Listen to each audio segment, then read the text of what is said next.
My dear students, आज हम लोग इस वीडियो में करेंगे संस्कृत का एक प्रत्यय है ठक। ठक प्रत्यय। ठक प्रत्यय से शब्दों का निर्माण करने में हमें जो बात ध्यान रखनी होती है वो ये है कि अगर ठक ठक प्रत्यय जो है, इस प्रत्यय का होता है इक। हिंदी में सीधे इसको इक ही कहते हैं, इक प्रत्यय। परंतु संस्कृत में होता है ठक और ठक का हो जाता है इक, ऐसा होता है। तो जब हिंदी की अगर बात की जाए तो हिंदी में सीधे हम कहेंगे कि इक प्रत्यय होता है, लेकिन संस्कृत में इक प्रत्यय नहीं। संस्कृत में हम कहेंगे कि ठक होता है और ठक का किसी शब्द के साथ जुड़ने पर इक हो जाता है। तो जब इस प्रत्यय के माध्यम से किसी शब्द की रचना की जाती है तो शब्द की रचना में क्या नियम लगता है, कैसे शब्द बनते हैं इसके माध्यम से, वही चीज मैं आपको सिखाने वाला हूं। परीक्षाओं में प्रश्न देता है कॉम्पिटिटिव एग्जाम्स में कि विचार में एक जोड़ने पर शब्द बनेगा। चार विकल्प दे दिए जाएंगे: विचारिक, विचारिक, वैचारिक, वैचारिक और इनमें से कोई नहीं।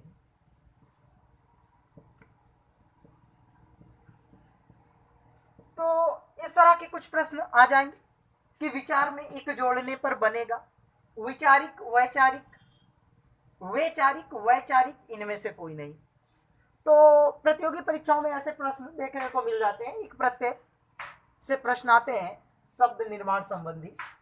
तो मैंने जैसा कि आपको बताया कि संस्कृत में होता है ठक प्रत्यय और संस्कृत में एक कहा जाता है कि इक नहीं होता, ठक होता है। तो ठक का किसी शब्द के साथ जुड़ने पर इक हो जाता है और हिंदी में सीधे कहा जाता है कि इक प्रत्यय होता है। तो इसी प्रत्यय से जैसे आप इसका तो बनेगा वैचारिक, ये विकल्प सही होगा। जिन छात्रों को जानकारी नहीं होती, कोई विचारिक लगाता है, कोई वैचारिक लगाता है, बहुत सारे लोग इनमें से कोई नहीं भी चयन करते हैं। तो लेकिन वैचारिक बनेगा विचार में एक लगाने से। तो मैं यही सिखाने वाला हूं कि कैसे बन गया वैचारिक। विचार में जब एक जुड़ा तो कैसे हो गया वैचारिक। तो चलिए हम सीखते हैं एक प्रत्यय जोड़ने का नियम। ध्यान दें, पहले जब किसी शब्द में हम एक प्रत्यय को लगाते हैं तो उस शब्द का जो अंतिम वर्ण रहता है उसमें तो एक जुड़ ही जाता है, लेकिन जिस शब्द में हम लगाते हैं उसके जो पहले स्वर रहता है, उसका पहला स्वर, अगर उसका पहला स्वर आ है, जिस शब्द में हम लगा रहे हैं इक को जिसमें जोड़ रहे हैं उसका पहला अक्षर अगर पहला स्वर आ है तो उसका आ हो जाएगा, और अगर पहले से ही आ है तो कोई बात ही नहीं है। और अगर ई है या ई है या ए है तो वो आई में परिवर्तित हो जाता है पहला स्वर। और अगर पहला स्वर ऊ है या ऊ है या फिर ओ है तो वो औ में परिवर्तित हो जाता है पहला स्वर। जैसे हम लगाते हैं, किसी शब्द को लेते हैं, जैसे हमने एक शब्द लिया लोक, लोक शब्द लिया हमने, तो लोक में अब एक जोड़ेंगे तो क्या होगा, क्या शब्द बनेगा, यही समझना है। तो लोक में देखें दो स्वर हैं, एक ला में लगा हुआ ओ और एक का में लगा हुआ आ। तो हम ये देखेंगे कि हमें पहले स्वर को करना है। तो पहला स्वर तो ओ है, तो मैंने बताया ओ रहता है तो उसका अ हो जाता है, तो बनेगा लव। ओ का अ हो गया और का लिखा हमने, अब इसमें इक जोड़ दीजिए तो शब्द बना लौकिक। तो लौकिक में कौन सा प्रत्यय, लौकिक में हम कहेंगे संस्कृत के हिसाब से ठक प्रत्यय है, जो कि ठक का इक हो गया है, और हिंदी में सीधे कहेंगे कि लौकिक में इक प्रत्यय है। ये बात हमें समझनी चाहिए। इसी तरह जैसे अगर हमने लिखा विचार, विचार में एक जोड़ना है, कितने स्वर हैं विचार शब्द में, विचार शब्द में तीन स्वर है, पहला है ई, दूसरा है आ, तीसरा है रा में लगा हुआ आ। तो हम क्या करेंगे, विचार में जोड़ेंगे इक, तो पहला स्वर क्या है ई, तो ई का मैंने बताया क्या हो जाएगा अय, तो हम वा लिखेंगे, वा में ई की जगह अय कर दो तो अय कर देंगे, अय की मात्रा लगा दिया हमने। वह उसके बाद क्या लिखेंगे, मैंने कहा अंतिम जो वर्ण है उसमें लगा दीजिए, वैचारिक बन गया। जैसे कहा जाए वैचारिक, तो आपको ये बेहतर ढंग से समझ आया होगा कि विचार में एक जोड़ने पर कैसे बन गया वैचारिक। जैसे कहा जाए भूत, भूत से क्या बनेगा, भूत में ऊ है पहला स्वर, उसके बाद ता में लगा हुआ है, तो ऊ को कर दीजिए ना औ, तो हो जाएगा ऊ का औ हो गया, ता है ता लिखिए और इसी में एक को जोड़ दीजिए, भौतिक, भूत प्लस इक भौतिक बन गया। जैसे कहा जाए देह है, देह, देह शब्द, तो देह शब्द है, देह में जोड़ना है एक, हम लिखेंगे इसमें दो स्वर है ए और हा में आया हुआ आ, तो इससे मतलब नहीं है, पहले स्वर से मतलब है, तो पहला स्वर ए है तो ए होता है तो उसका ए हो जाएगा, हम लिखेंगे दैहिक बन गया, हा में इक जोड़ दीजिए दैहिक।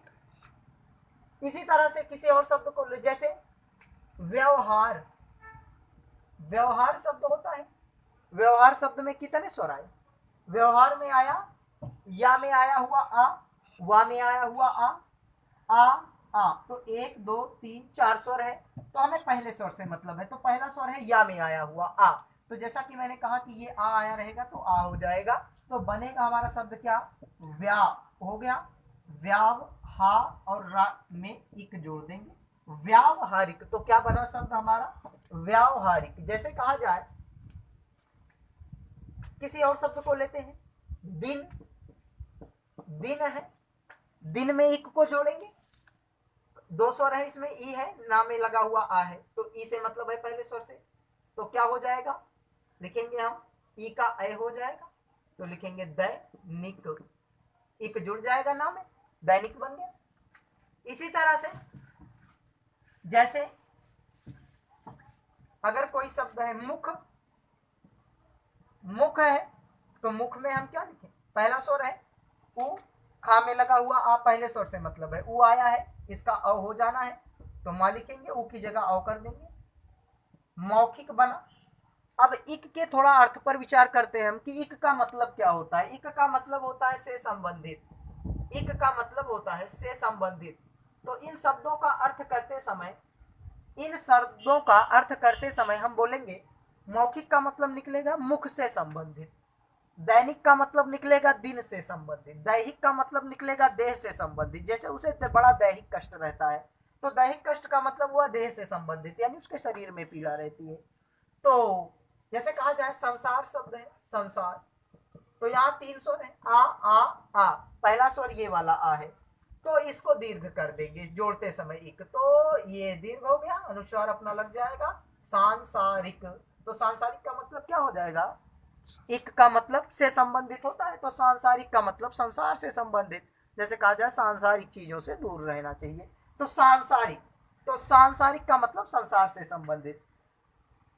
एक शब्द होता है इतिहास, लिखेंगे इतिहास, इसमें कितने स्वर आए, एक पहला ई, दूसरा ई, तीसरा आ, चौथा आ, पहला स्वर पहले से मतलब है, पहला है ई, तो ई का अब यहाँ ई पूरा लिखा है, मात्रा नहीं लगी है, तो आप पूरा ई की जगह पे आप पूरा ए लिखो, तो बनेगा शब्द हमारा क्या, इतिहास में इक जुड़ेगा तो बनेगा ऐतिहासिक, सब इक जुड़ जाएगा तो ऐतिहासिक, ऐतिहासिक का मतलब इतिहास से संबंधित।